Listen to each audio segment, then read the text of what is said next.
Well, the next step of the process for some folks is they choose to obtain a permit to carry a firearm. And with that permit comes some training requirements and other things. With me today is Mr. Kevin Vick. He's a certified instructor in this course of study. Kevin, tell me a little bit about that certification and how that works with the state of Minnesota. Well, thank you, Officer O'Neill, for having me here today. As you mentioned, I am licensed by the Bureau of Criminal Apprehension here in Minnesota to teach concealed carry courses to our citizenry. So that involves being an NRA certified instructor.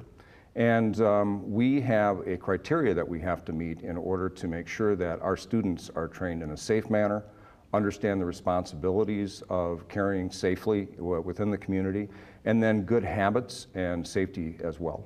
And who sets the criteria and the content of the class? Well, we set the content, but the content has to be approved by the Bureau of Criminal Apprehension.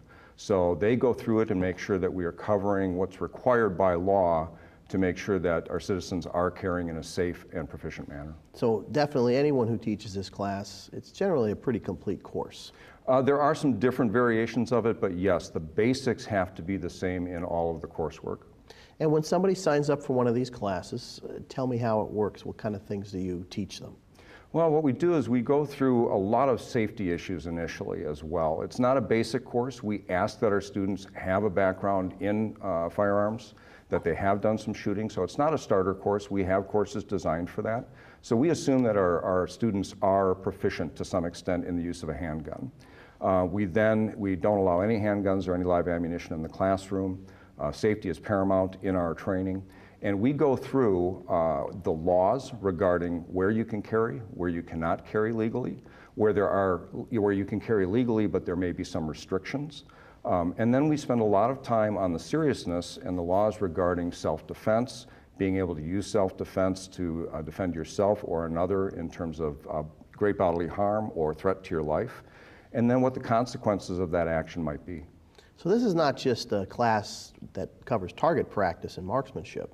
No, again, that's a completely different type of training, and while there is a shooting proficiency test involved in our training, we subscribe to the FBI certification test to make sure that people are proficient and safe with their weapons. If you don't pass that portion of it, you will not receive your certification from me and cannot apply to the Sheriff's Office for your permit to carry.